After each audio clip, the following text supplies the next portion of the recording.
Hurricane Beryl has already broken two records. First of all, it is the strongest hurricane ever to develop in the month of June, and it's also the easternmost hurricane that's ever formed in the Atlantic.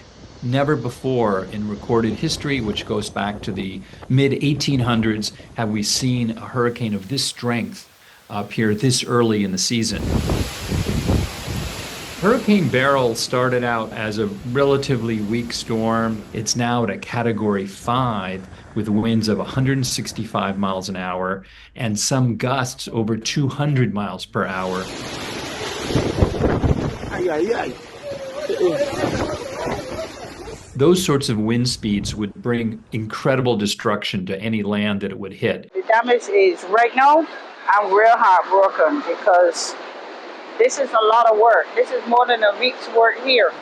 No forecasters this year are predicting an above average, extremely active hurricane season. In fact, it could be breaking records as well.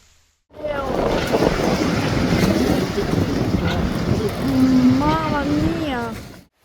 This year, the water temperatures in the Atlantic have been 2 to 3 degrees warmer than average. There are several factors that have gone into these record-setting temperatures in the Atlantic. The greenhouse gases that lead to climate change.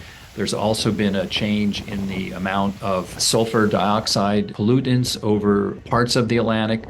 Cleaner air has resulted in more sunlight reaching the Atlantic, and that's warmed the ocean as well. We need to bear in mind that it only takes one landfalling hurricane to set back, decades of development.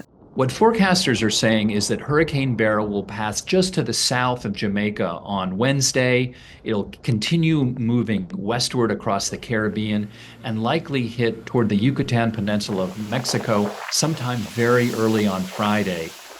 Although some of the forecasters say that even though Beryl is not going to head toward the United States, this is really a warning for all coastal regions that it's time to get your emergency plan ready, think about what could happen in the next storm, and really the whole hurricane season this year. You could see other storms that head this way.